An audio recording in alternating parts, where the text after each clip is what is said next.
majorité mathématicien et d'un député communiste. Parce que Maurice Audin était un militant communiste et il était aussi mathématicien. Et on a considéré donc que notre responsabilité commune, c'était aujourd'hui, aux côtés de la famille, aux côtés de ceux qui ont consacré une vie d'engagement au service de la vérité et de la justice, c'était qu'on mette notre légitimité de parlementaire au service de ce combat et de cet engagement.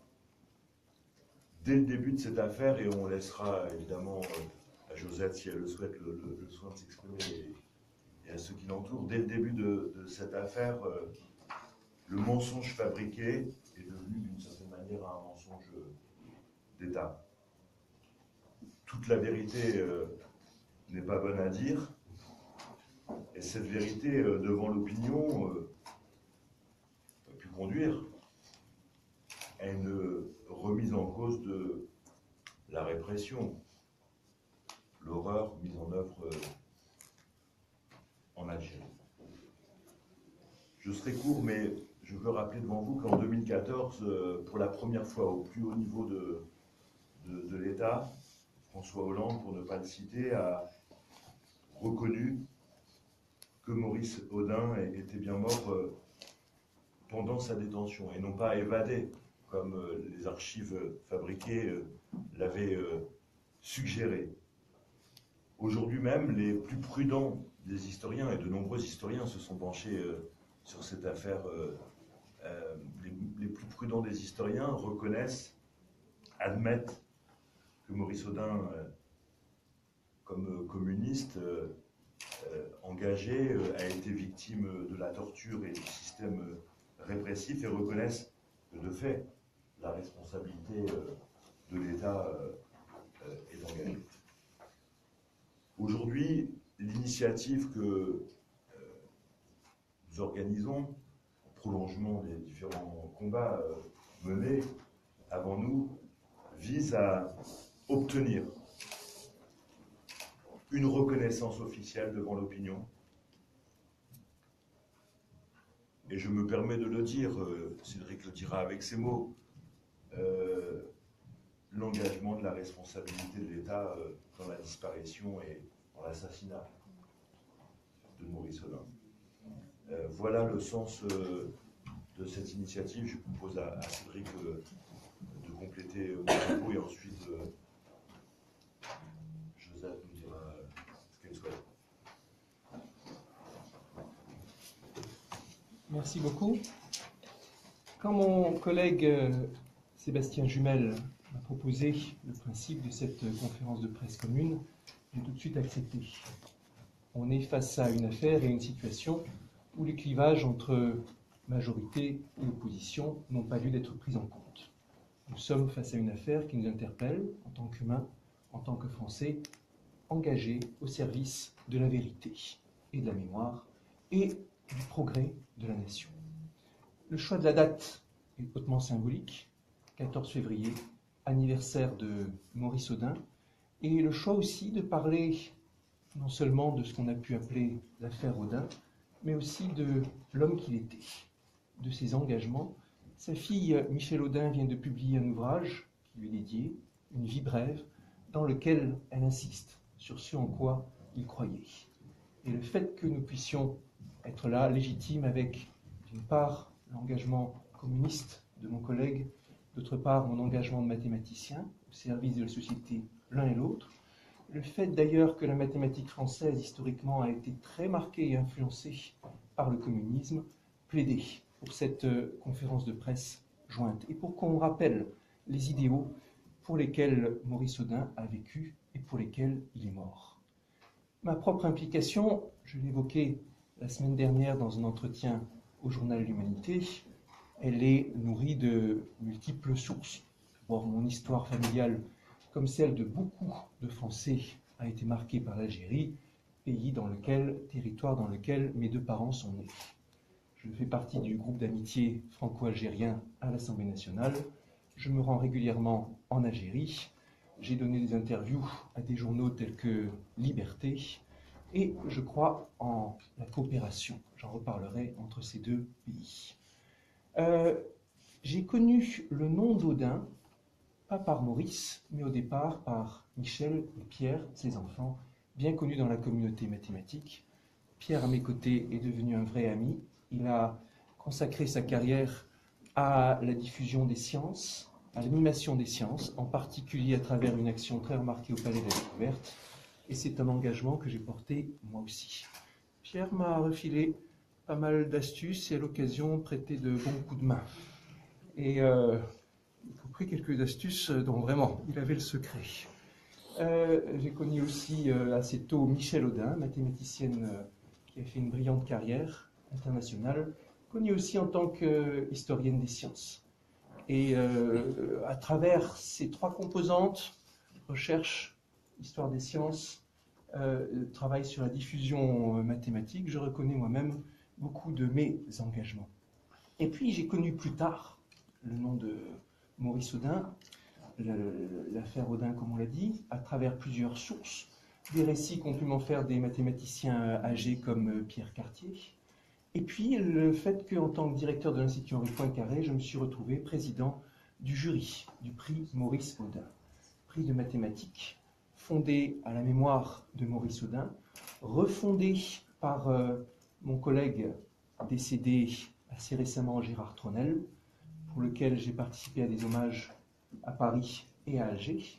Et ce prix a vocation à récompenser, sur des critères purement de science et d'ouverture, de coopération, régulièrement un mathématicien ou une mathématicienne française, en même temps qu'un mathématicien ou une mathématicienne algérienne. Et ce prix vient avec les moyens donnés, la facilité pour chacun aller dans le pays de l'autre lauréat et participer à des actions de coopération. J'ai été très fier de ce rôle et me suis impliqué dans ce prix, et prononcé des discours en de multiples occasions, y compris un que vous pouvez trouver sur mon ancienne page web, Le cœur à sa mémoire, prononcé à Ouargla dans une cérémonie autour de ce prix. Avant de vous parler un peu plus de Maurice Odin et de son engagement mathématique, j'insisterai aussi sur le fait, vous verrez à l'occasion, quand je parle de l'affaire Odin, combien je suis attentif au choix des mots. Parfois, vous me trouverez peut-être un peu trop prudent. C'est aussi parce que c'est un sujet sur lequel j'ai pu constater à quel point les sensibilités sont vives et j'ai eu droit à des critiques violentes à l'occasion, quand ça m'est arrivé de m'exprimer sur le sujet de l'Algérie, par exemple pendant la campagne présidentielle. Et je ne suis pas eu dans une démarche d'accusation ou de vouloir désigner tel ou tel. Je suis dans une démarche de recherche de la vérité, d'hommage à Maurice Odin et la conviction que l'État peut faire et doit faire davantage dans ce dossier. Et puis, un autre point de contexte, vous avez dû voir ce matin le témoignage extrêmement émouvant qui est paru dans l'Humanité, un témoignage devant lequel la première réaction est celle de l'émotion extrêmement forte en tant qu'humain. Pierre m'avait parlé de l'existence de ce témoignage sans insistant sur le fait que tout témoignage, par principe, quel qu'il soit, doit être vérifié, expertisé, considéré par des historiens. Mais la première remarque, ce que je retiens en premier, c'est cette émotion très forte devant ce qu'il décrit, et puis la phrase que décrit le témoin, on était conditionnés. Et il y a là effectivement quelque chose d'inadmissible, évidemment, dans ces événements d'Algérie, le fait qu'on ait pu arriver à ce conditionnement de tellement de nos concitoyens. Parlons de Maurice Odin, si vous voulez bien. On va parler d'un homme, on va se plonger un peu dans le passé, mais les idéaux que servait Maurice Odin sont toujours vivants. Et de façon générale, quand on est dans ce devoir, cette exigence de vérité et d'action au service de la vérité et de la mémoire, on est aussi dans la construction du futur. On le sait bien. Si on ne sait pas regarder le passé en face, on ne sait pas aller de l'avant dans le futur. Et ce qui est important, ce qui nous concerne comme chef, c'est ce futur à construire. Maurice Odin croyait profondément en la valeur des sciences mathématiques. La science à valeur universelle, on y trouve des contributions de tous les peuples, de toutes les nations, et on croit à ce dialogue qui va au-delà des différences et des clivages politiques. Maurice Oudin travaillait à sa thèse au moment où il a été, et j'en ai personnellement la conviction sans l'ombre d'un doute, assassiné par l'armée française. Il travaillait à sa thèse et était dans un sujet qui à l'époque était une des gloires de la mathématique française. Dans un sujet où le rapporteur de sa thèse était Laurent Schwartz, un des très très grands noms de la mathématique française, mais des Fields lui-même, et à une époque remplie d'idéaux où on était convaincu qu'en identifiant les bonnes structures, les bonnes relations entre objets mathématiques, on allait découvrir, on allait faire de grands progrès, non seulement en mathématiques pures, mais aussi dans la technologie dans son ensemble.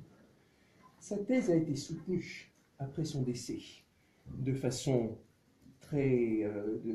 qui a provoqué beaucoup d'émotions, une soutenance en Sorbonne.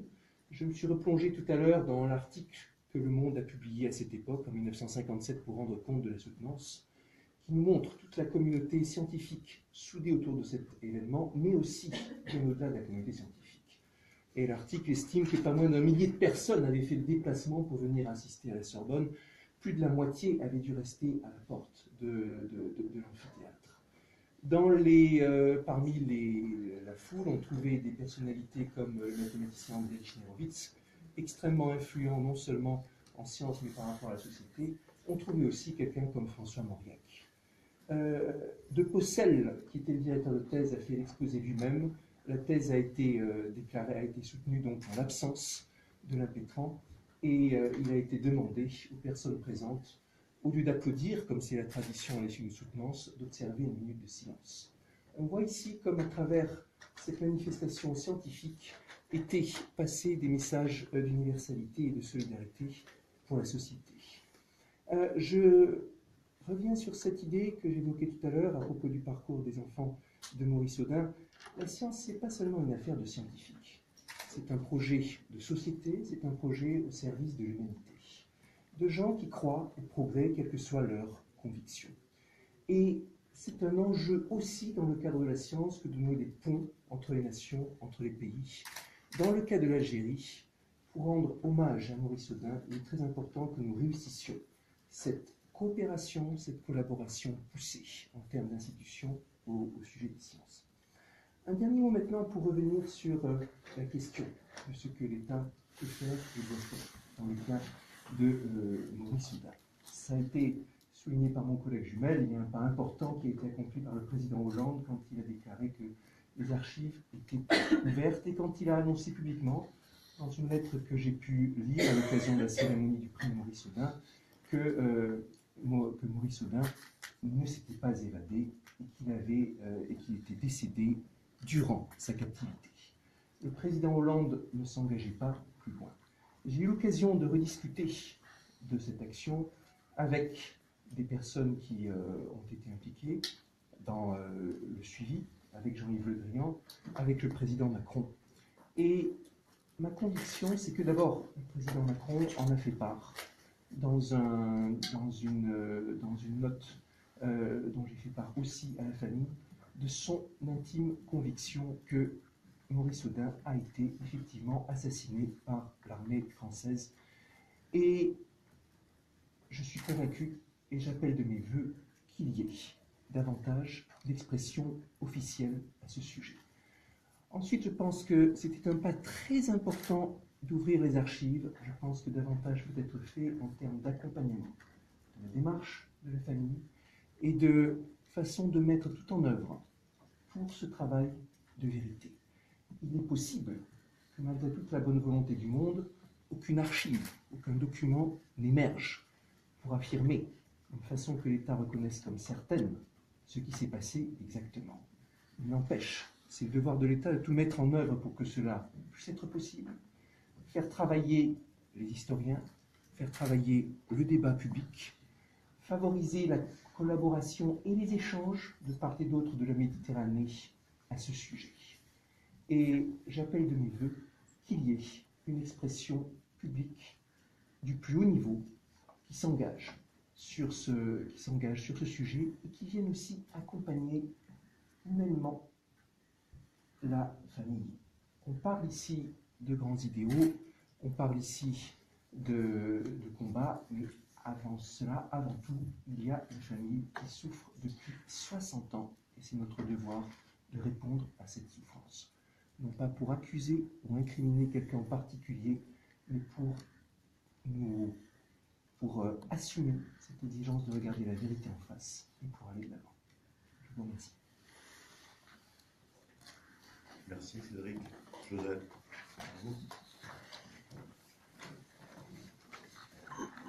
Moi, j'aime pas beaucoup parler comme ça. Je vais vous dire ce que...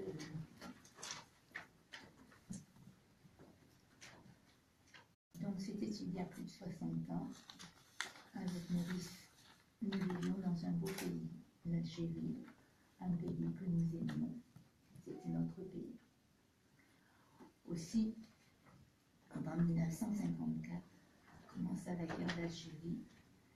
Maurice, qui était membre du Parti communiste algérien, a naturellement participé à la lutte pour l'indépendance de l'Algérie.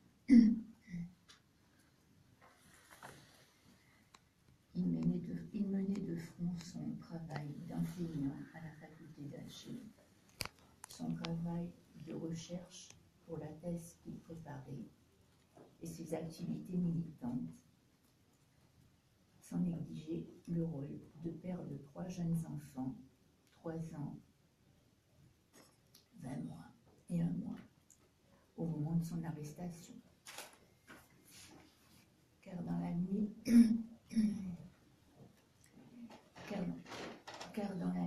du 11 juin 1957, en pleine bataille d'Alger, Maurice a été arrêté à notre domicile par les parachutistes du général Massu.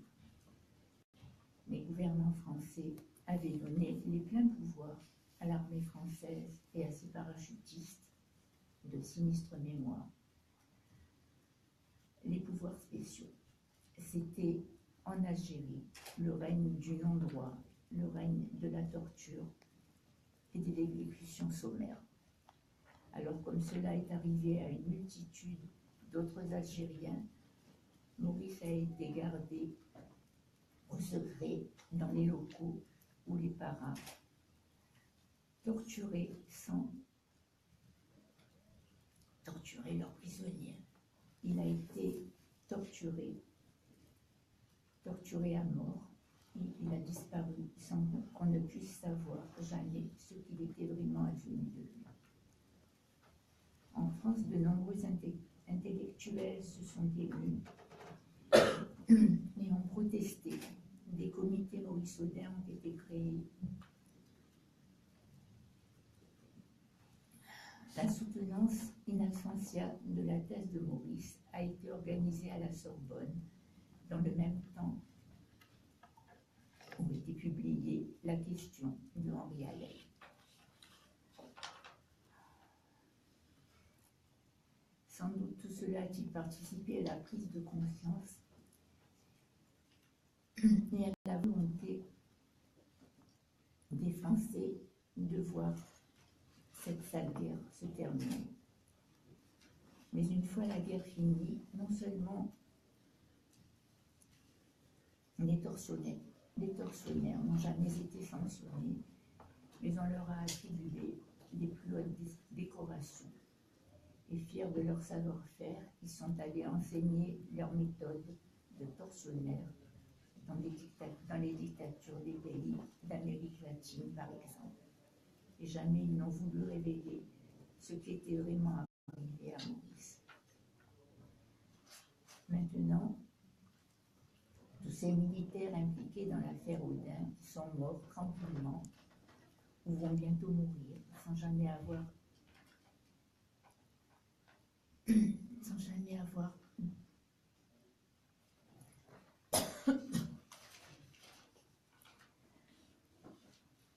dévoilé ce qu'ils ont vraiment fait de Maurice. Certes, les historiens, Pierre Vidal-Naquet et d'autres, ont fait avancer la vérité, mais toute la vérité n'est pas connue. gouvernants français n'ont jamais voulu, n'ont jamais rien fait pour que cette vérité soit connue. Jamais le gouvernement français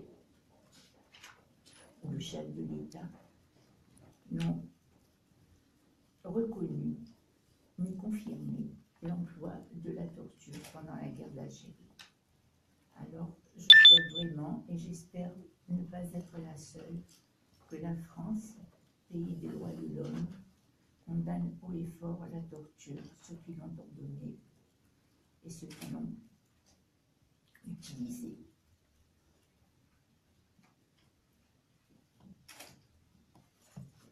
Elle n'en a toujours pas pris le chemin.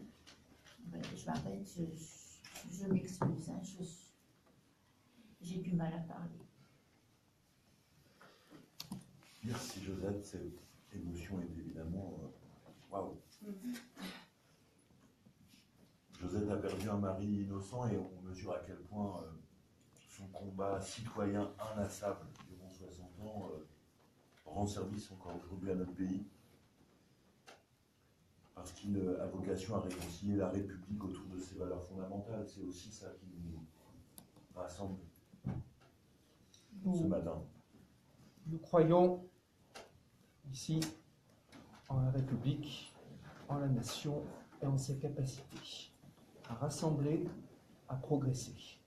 Et si mon collègue Jumel et moi-même nous sommes engagés en politique, c'est bien avec cette conscience du bien commun, avec des options différentes sur certains sujets, bien sûr, mais avec en commun cette ambition de servir la nation et le peuple. Et ce respect indéfectible pour les valeurs de la République française. Merci. Est-ce que les journalistes ont des questions Faites comme chez vous, hein. Je ne sais pas si vous voulez... Oui. Pour les députés, la reconnaissance officielle, pour vous, donc ça passe par une prise de ces incompris, c'est pas de manière orale, par une déclaration, c'est une prise de parole du président de la République, J'ai appelé ça la reconnaissance devant l'opinion. Ça passe d'abord par ces actes symboliques forts, par le chef de l'État, puis au niveau de l'État, la reconnaissance devant l'opinion de cet assassinat et des conditions dans lesquelles il a été prodigué. Et puis ensuite, les mesures que nous avons développées dans notre présentation au service de la vérité.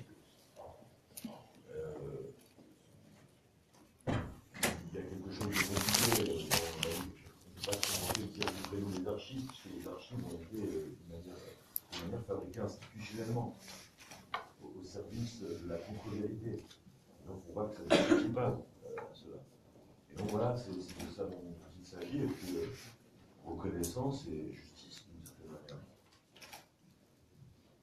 peut-être pour la famille, ce témoignage publié aujourd'hui de l'humanité, quelqu'un que vous avez rencontré déjà, enfin, est-ce que vous accordez, quelle valeur vous lui accordez, si vous avez déjà pris la mesure, vous considérez comment?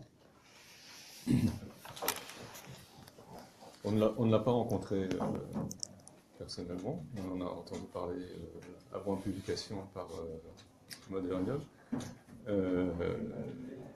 Je pense que tant que les choses ne sont pas établies par en particulier une déclaration du président de la République, on est susceptible d'avoir énormément de témoignages comme ça, de gens qui ont une conscience à libérer, des choses de ce genre-là. Et après, il reste à voir si l'État français et l'État algérien sont d'accord pour engager des fouilles, faire des tests, des choses comme ça. Je pense qu'on n'a pas fini parce que, en fait, en 1957, rien que pour la bataille d'Alger, il y a eu plus de 3000 personnes qui ont été arrêtées et qui n'ont pas réapparu. Qui se sont soi-disant évadés, qui ont eu des tortures et des exécutions sommaires. Dans toute l'Algérie, il y a eu énormément de gens qui ont disparu. Donc, aller fouiller à un endroit, trouver quelque chose et savoir qu'est-ce qu'on a trouvé, on n'a pas fini. On va en trouver partout. Est-ce qu'on pourra prouver qu'il s'agit de Maurice Audin ou de quelqu'un d'autre? Ça va être compliqué. Donc il faut des moyens là-dessus pour que effectivement on puisse d'une part contrôler les témoignages, mais c'est pas le premier témoignage. Hein. On est en discussion avec le pouvoir algérien à propos d'un témoignage d'un Oranais qui a dit sensiblement le même genre de choses. Il y a beaucoup de possibilités. Ce que raconte le témoin dans l'humanité aujourd'hui est sans doute, vraisemblablement, ils ont fait ce genre de choses ignobles et odieuses. C'était peut-être Maurice Audin, c'était peut-être pas lui. Ça reste à voir. Mais en tout cas, ce qui est sûr, c'est que ça a au moins l'intérêt de bien montrer de quoi il s'agissait quand on parle de la guerre d'Algérie, de quoi il s'agissait quand on parle de la torture, et de quoi il s'agissait quand on parle des exécutions sommaires et des horreurs que l'armée française a faites sur le territoire pendant plusieurs années. Maître Claire Auguet a peut-être faire un point sur l'évolution, en tout cas, sur un point du droit. Oui, dans le droit, je ne sais pas. Mais ce que je veux dire, c'est que le 11 juin 2017, le jour anniversaire des 60 ans de l'enlèvement de Maurice Audin, le président de la République, donc tout nouvellement élu, a appelé Joseph Audin et lui a dit qu'il ferait en sorte qu'il soit enfin répondu à son attente et à celle de ses enfants. Son attente, comme je l'ai exprimé, Roland Rapaport, qui a été toute sa vie un des avocats de Joseph Audin, fin juin, juste avant son décès, écrivait au président de la République en lui disant, en lui rappelant cette attente, et en évoquant deux points. Premièrement, les propos de Jean Marais, qui était en 57, qui était avant 57 directeur général de la Sûreté nationale à Alger, et qui a été interdit de présence en Algérie pour avoir notamment écrit dans un rapport officiel qu'il était intolérable de penser qu'étaient pratiquées en Algérie des méthodes d'investigation relevant beaucoup plus de la Gestapo que d'une police démocratique. Et Maurice Garçon, avocat unanimement respecté, écrivait également à un magistrat à l'époque. Je désire très sincèrement que vous sortiez très rapidement du guêpier que constitue la commission de prétendue sauvegarde des droits et libertés individuelles qui a été mise en place pour enquêter sur ce qui se passe en Algérie. Je me suis très vite rendu compte qu'elle n'a été créée que pour donner au gouvernement un moyen d'éluder ses responsabilités. Il est certain qu'on s'est livré en Algérie à des pratiques abominables empruntées à la Gestapo.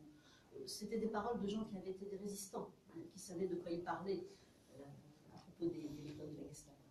Alors, aujourd'hui, si vous voulez, ce que la famille attend du président de la République, c'est une parole forte qui viendra enfin affirmer que Maurice Audin a été enlevé, torturé, exécuté par l'armée française, qui a fait disparaître son corps, en privant ainsi la famille de sépulture. Les circonstances exactes de cet assassinat, est-ce qu'il est mort sous la torture? Est-ce qu'il a été exécuté? Quels ont été les exécutants? Qu'est devenu le corps? Ça, oui, ce sera le travail des historiens, des archivistes, et aussi le recueil des témoignages. Mais cette parole sur le fait que Maurice Audin a été enlevé, torturé et mort, soit des suites de la torture, soit exécuté par l'armée française en Algérie, et qu'il y a une responsabilité de l'État qui connaissait, et a donné le plein pouvoir à Massu, et qui connaissait les pratiques des militaires en Algérie, eh bien, cette parole, elle n'a pas besoin d'attendre plus longtemps pour être affirmée solennellement par le chef de l'État. Le temps est aujourd'hui venu, et il n'y a pas besoin d'investigation complémentaire pour cela. Ce propos selon lequel il faudrait encore enquêter pour savoir cela, nous le réfutons totalement au nom de la famille. Alors par contre, ce qui est vrai, c'est que nous avons aussi besoin que l'État accepte, pas seulement, comme l'a dit, semble-t-il, le président de la République, puisque c'est la parole que vous portiez lors de l'hommage à Gérard Tronel, pas seulement de laisser les archives accessibles à tous, de ne plus avancer une vérité officielle de l'histoire, mais que nous avons besoin que le président de la République, qui est également le chef des armées, eh bien, fasse en sorte que la parole des derniers témoins survivants, et il y a urgence, que la parole des derniers témoins puisse être recueillie. Et nous pensons que l'interview de Cédric Villani à l'Humanité est aussi un signal de ce que les témoins peuvent peut-être aujourd'hui s'autoriser à parler, alors qu'ils ne l'ont pas fait parce qu'ils étaient menacés et qu'ils avaient peur, qu'effectivement, c'est une page de l'histoire de l'armée française et de la République française qui a existé, qui est tournée, et que notre devoir à tous aujourd'hui, c'est de faire en sorte qu'elle puisse être reconnue, et que les gens qui n'ont pas voulu témoigner parce qu'ils avaient peur, le fassent. Alors vous savez qu'il y a des lois d'amnistie qui sont intervenues, donc il y avait eu une plainte en 57